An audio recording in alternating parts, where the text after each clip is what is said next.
नमस्ते। आज हम योग वशिष्ठ के पन्नों में थोड़ा और गहरे उतर रहे हैं, खास तौर पर उस हिस्से में जहां कहानी एक कह सकते हैं निर्णायक मोड़ लेती है। बिल्कुल। पुस्तक 1 अध्याय 31 से 33। जी। यहाँ हम युवा राजकुमार राम के मन में जो उथल पुथल मची थी, जो गहरे सवाल उठे थे और मार्गदर्शन के लिए उनकी जो तीव्र पुकार थी, उसे समझने की कोशिश करेंगे। बिल्कुल, और हमारे पास जो नोट्स और अनुवाद है वो राम की इस बेचैनी, उनकी निराशा और उनके तीखे सवालों को बहुत अच्छे से सामने लाते हैं। और सिर्फ उनके सवालों को ही नहीं, बल्कि उन सवालों पर पूरी सभा की, मतलब राजा, ऋषि, मंत्री, यहाँ तक कि देवताओं की क्या प्रतिक्रिया थी, वो भी पता चलता है। अच्छा, तो आज का हमारा इरादा यही है कि राम की उस हताशा की तह तक पहुंचे।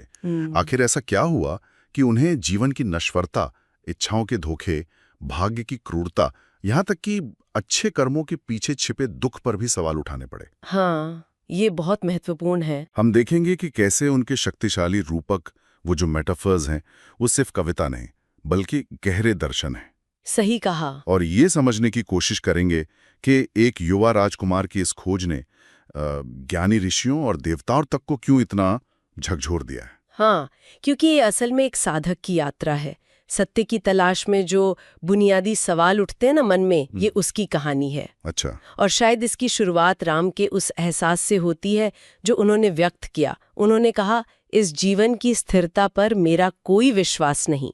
ये तो एक ऊंचे पेड़ के हिलते पत्ते के किनारे पर रखी पानी की क्षणभंगुर बूंद जैसा है। कितना मार्मिक और गहरा चित्रण है जीवन की अनिश्चितता का। वाकई बहुत गहरा।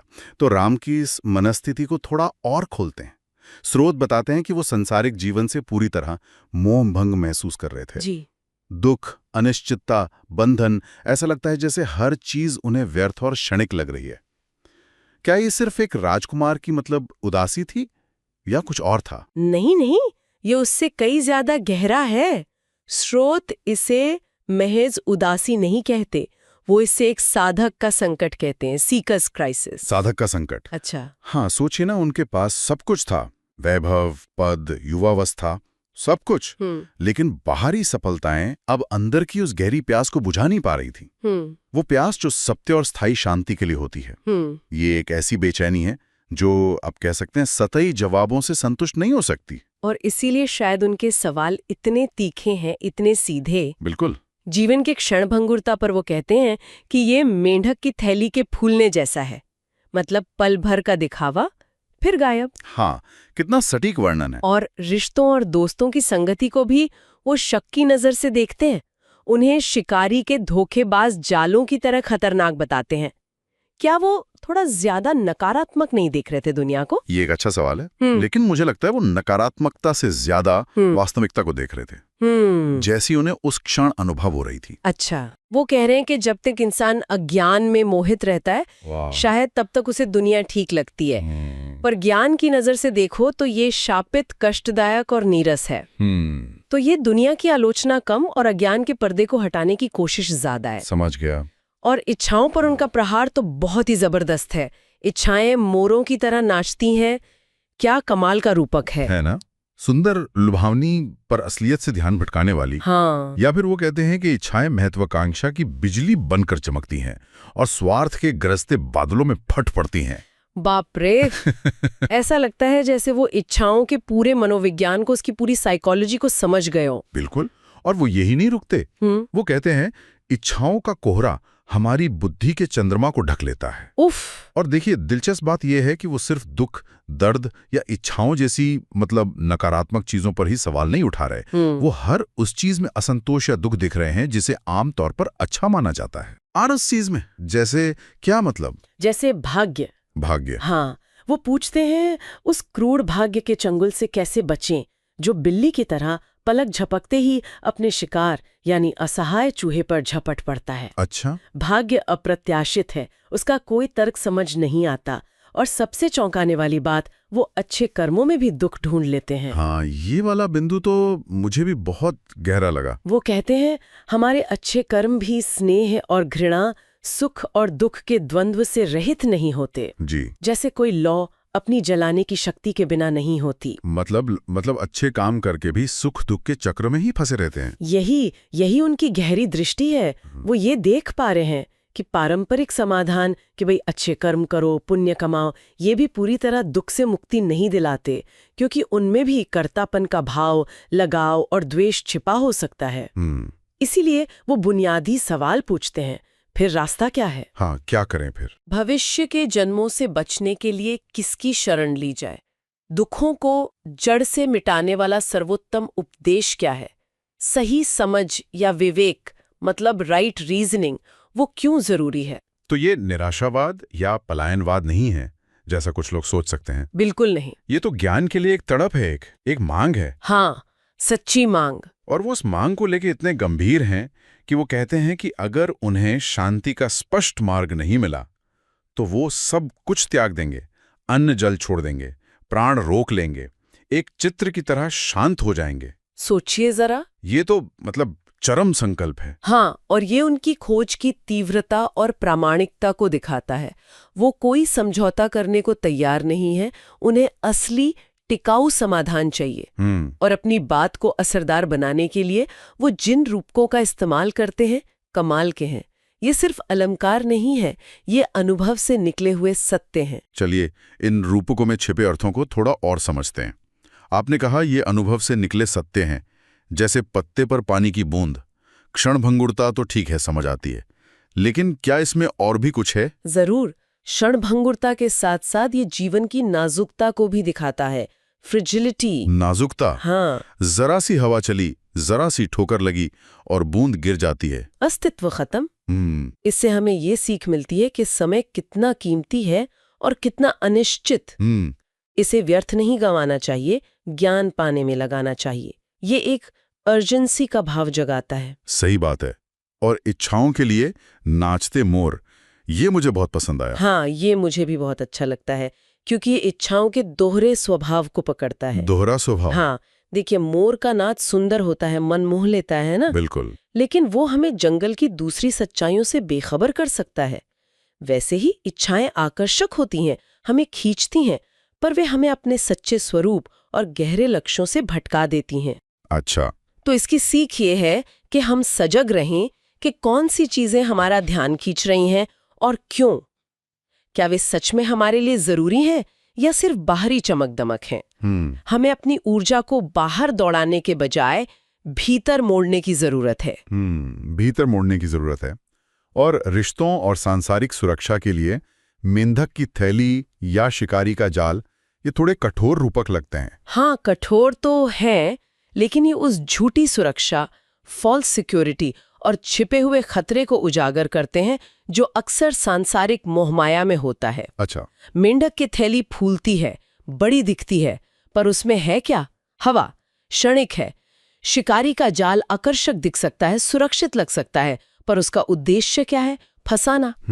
तो सीख ये है कि हम उन रिश्तों और गतिविधियों को पहचानें जो ऊपरी तौर पर भले ही आकर्षक लगें, पर आत्मा को पोषण देने के बजाय अहंकार को बढ़ाते हैं या हमें उलझाते हैं। हमें सच्चे पोषण देने वाले संबंध खोजने चाहिए। सही है। और भाग्य के लिए बिल्ली और चूहा, ये तो भाग्य की क्रूरता और अप्रत्याशितता को दिखाता है ना? बिल्कुल। जैसे बिल्ली कब, कहाँ, किस चूहे पर झपटेगी, कोई नहीं जानता। हाँ। वैसे ही भाग्य कब, कैसे, बिना किसी स्पष्ट कारण के हमारे जीवन में उथल-पुथल मचा सकता है। इसकी सीख ये नहीं कि हम डलकर बैठ जाएं, तो क्या है? बल्कि ये कि हम आंतरिक रूप से इतने मजबूत और तैयार रहें कि बाहरी बदलाव हमें पूरी तरह तोड़ न दे। हमें अपनी शांति बाहरी परिस्थितियों पर निर्भर नहीं रखनी चाहिए। ये बहुत महत्वपूर्ण बात है। अब वो आग में पारा वाला रूपक, ये थोड़ा कम सुना है मैंने। हाँ, ये ज्ञान की शक्ति का प्रतीक है। जैसे पारा, मरकरी, आग के संपर्क में आने पर भी आसानी से जलता नहीं, वो अपना स्वरूप बनाए रखता है। अच्छा। वैसे ही ज्ञानी व्यक्ति संसार के दुखों, संघर्षों और उथल-पुथल के बीच रहते हुए भी उनसे अछूता रहता है, वो जलता नहीं। सच्चा ज्ञान हमें बाहरी परिस्थितियों से एक तरह की प्रतिरक्षा देता है, इम्यूनिटी। हमारी आंतरिक शांति बाहरी घटनाओं से प्रभावित नहीं होती। क्या बात है। और आखिर में जलचर और पानी, ये क्या सिखाता है? ये अनासक्ति, डिटैचमेंट का शायद सबसे सुंदर उदाहरण है। अनासक्ति। हाँ, जैसे जल में रहने वाला प्राणी पानी से भाग नहीं सकता, पानी ही उसका जीवन है ना? सही बात है। वैसे ही हम संसार से भाग नहीं सकते। हमें इसी दुनिया में रहना है, कर्म करना है, लेकिन जैसे जलचर पानी में रहते हुए भी पानी से गीला नहीं होता, एक कहावत है ऐसी। हाँ, सुना है। वैसे ही हमें दुनिया में रहते हुए, कर्म करते हुए भी उसमें उलझना नहीं है, उससे बंधना नहीं है। ओके। चुनौती दुनिया से भागने की नहीं है, बल्कि दुनिया में सही ढंग से जीने की है, बिना उसमें डूबे। कमाल है। ये रूपक तो जैसे जीवन के पाठ हैं। ये सिर्फ दार्शनिक बिंदु नहीं बल्कि जीने के तरीके बता रहे हैं। बिल्कुल। अच्छा, जब राम ने अपनी बात खत्म की, इतने गहरे सत्य और इतनी पीड़ा व्यक्त की, तो वहां जो लोग मौजूद थे उन पर क्या असर हुआ? असर? अरे, एक गहरा सन्नाटा छा गया। सन्नाटा? हाँ, बिल्कुल। स्रोत बताते हैं कि पूरी सभा, राजा दशरथ, मंत्री, पृथ्वी पर मौजूद महान ऋषि जैसे वशिष्ठ और विश्वामित्र, दरबारी, यहाँ तक कि महल के पिंजरों में बंद पक्षी और हिरन भी, सब राम के शब्दों की स्पष्टता, उनके गहरे वैराग्य और उनकी पीड़ा को महसूस करके स्तब्ध रह गए। अच्छा। सब हैरान थे, जैसे पत्थर की मूर्तें बन गए हों। ऐसा लगा जैसे समय ही रुक गया हो। ये तो सिर्फ इंसानों और जानवरों की बात हुई, क्या देवताओं पर भी कोई असर हुआ? हाँ, और यही बात और भी असाधारण हो जाती है। कैसे? अचानक आकाश से फूलों की वर्षा होने लगी। फूलों की वर्षा? हाँ, और ये कोई साधारण फूल नहीं थे। स्रोत उनका वर्णन करते हैं चांदनी, मोती, बर्फ और मक्खन जैसे कोमल और पवित्र फूल। वाह! ये सिर्फ एक चमत्कारिक घटना नहीं थी, ये एक प्रतीक था। किस चीज का प्रतीक? ये प्रतीक था कि पूरा ब्रह्मांड, दिव्य शक्तियां, राम की सच्ची जिज्ञासा, उनके गहरे वैराग्य और ज्ञान की उनकी प्यास का उत्सव मना रही हैं। उत्सव? हाँ, ये दर्शा रहा था कि जब कोई आत्मा पूरी ईमानदारी से सत्य की खोज करती है, तो प्रकृति और परमात्मा भी उसका समर्थन करते हैं। ये उस खोज की पवित्रता, दिव्यता और शुभता का संकेत था। और क्या सिर्फ फूलों की वर्षा हुई है? हाँ, दिव्य प्राणी भी वहां थे। हाँ। वहां कई दिव्य प्राणी, सिद्ध, गंधर्व, किन्नर, विद्याधर, प्रमुख देवता, नाग उपस्थित थे, और वे भी राम की बातों से गहरे प्रभावित हुए। वो अदृश्य रूप से सुन रहे थे। क्या उन्होंने कुछ कहा भी? हाँ, आकाश से सिद्धों की आवाज सुनाई दी। अच्छा। क्या कहा उन्होंने? उन्होंने कहा कि वो सृष्टि की शुरुआत से लेके अब तक अनगिनत लोकों में घूमे हैं, अनगिनत बातें सुनी हैं, लेकिन राम के शब्दों जैसी मधुर, स्पष्ट, तर्कसंगत और गहरे वैराग्य से भरी वाणी उन्होंने पहले कभी नहीं सुनी। कभी नहीं, कभी नहीं। उन्होंने ये भी कहा कि राम की बातें सुनकर देवता भी धन्य और जागृत महसूस कर रहे हैं। ये बात मुझे थोड़ा सोचने पर मजबूर करती है। सिद्ध और देवता तो स्वयं इतने ज्ञानी और ऊंचे स्तर पर माने जाते हैं जी, फिर वे एक युवा राजकुमार की बातों से इतने प्रभावित क्यों हो रहे हैं? क्या उनके पास पहले से वो ज्ञान नहीं था? ये एक बहुत ही महत्वपूर्ण प्रश्न है, और इसका उत्तर योग वशिष्ठ के मर्म को समझने में मदद करता है। अच्छा। ये दिखाता है कि सच्चा ज्ञान और वैराग्य किसी पद, स्थिति या योनि का मोहताज नहीं है, यहाँ तक कि दिव्य योनि का भी नहीं। एक युवा राजकुमार भी अगर पूरी सच्चाई और तीव्रता से अस्तित्व के प्रश्नों से जूझता है और मार्गदर्शन मांगता है, तो उसकी आवाज देवताओं तक को जगा सकती है। वाह! यह घटना ज्ञान की खोज के सार्वभौमिक महत्व और सच्ची जिज्ञासा की शक्ति को रेखांकित करती है। पद या उम्र नहीं, सत्य के प्रति निष्ठा महत्वपूर्ण है। तो इसी माहौल में फिर महान ऋषियों का आगमन होता है? हाँ, बिल्कुल। सिद्धों की वाणी सुनकर और राम की स्थिति को देखकर स्वर्ग से कई महान ऋषि जैसे नारद, व्यास, भृगु, अंगिरस, पुलस्त्य, कृतु पृथ्वी पर राजा दशरथ की सभा में उतर आते हैं। और वहां तो पहले से ही वशिष्ठ और विश्वामित्र जैसे ज्ञानी ऋषि मौजूद थे। हाँ, तो ये ज्ञानियों का एक अभूतपूर्व समागम बन गया एक तरह से। स्रोत उनके अलग अलग रूपों का भी वर्णन करते हैं। कोई हिरण की खाल पहने हैं, किसी की जटाएं हैं, कोई रुद्राक्ष धारण किए हैं जी, पर सबके चेहरे पर एक दिव्य तेज है। इन अलग अलग रूपों का क्या मतलब है? ये दिखाता है कि आध्यात्मिक मार्ग अनेक हो सकते हैं। साधना के तरीके, बाहरी वेशभूषा, तपस्या के प्रकार सब अलग अलग हो सकते हैं। हाँ। कोई मृगचर्म पहनता है, कोई रेशमी वस्त्र, किसी के बाल बिखरे हैं, कोई माला पहने हैं, लेकिन लक्ष्य एक ही है, आत्मज्ञान। और जब वो ज्ञान प्राप्त होता है तो वो आंतरिक प्रकाश और शांति चेहरे पर तेज के रूप में झलकती है, चाहे बाहरी रूप कैसा भी हो। ये विविधता में एकता का प्रतीक है। और इन महान ऋषियों के बीच आपस में कैसा व्यवहार था? ये सभी तो अपने आप में बहुत बड़े ज्ञानी थे। यहाँ आपसी सम्मान का दृश्य बहुत प्रभावशाली है।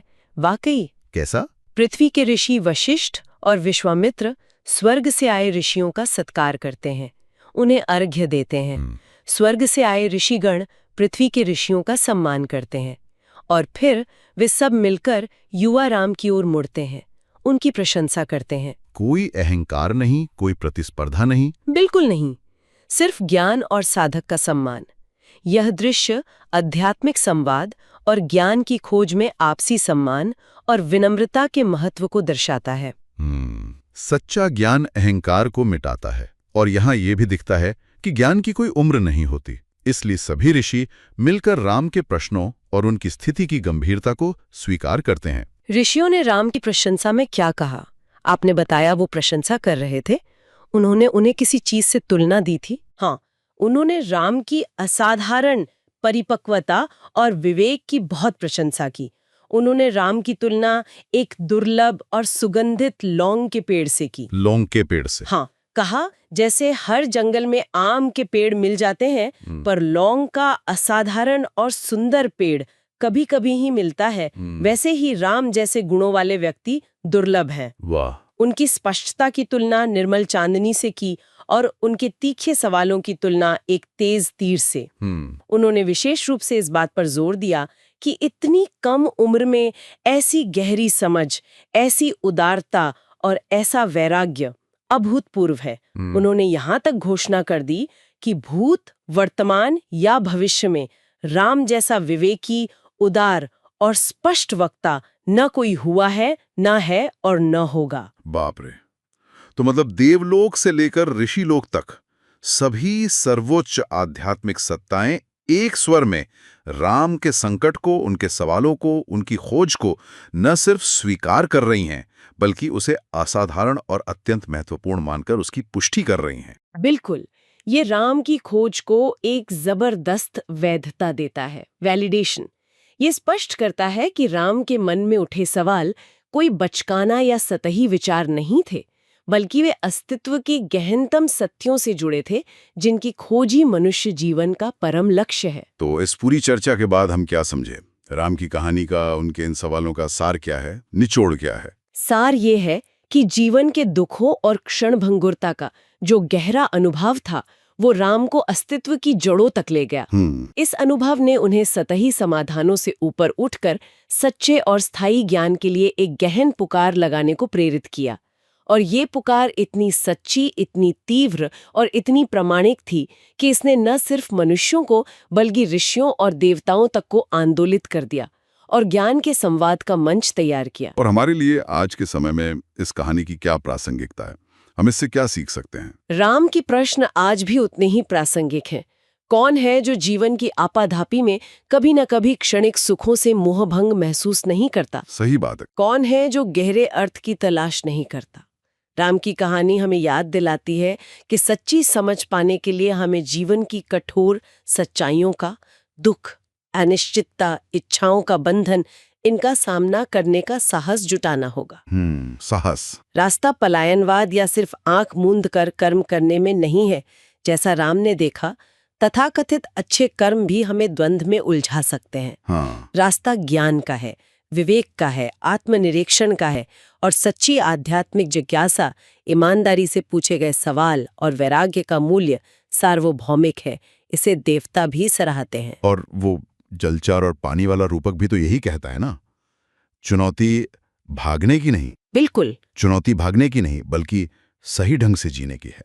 सही ढंग से जीना, दुनिया में रहते हुए, कर्म करते हुए भी उससे बिना चिपके, बिना उलझे रहना सीखना, अनासक्त भाव से कर्म करना। पर ये होगा कैसे? हाँ, यही तो सवाल है। यही वो ज्ञान है जिसकी राम अब तलाश करेंगे और जिसके लिए वशिष्ठ की शिक्षाओं का मंच तैयार हो चुका है।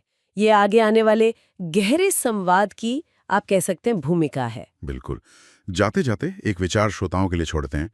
राम ने देखा कि अच्छे कर्म भी अपने अंदर द्वंद्व, मतलब सुख दुख, राग द्वेष, इनके बीज रखते हैं, जिससे दुख का चक्र जारी रह सकता है। हाँ।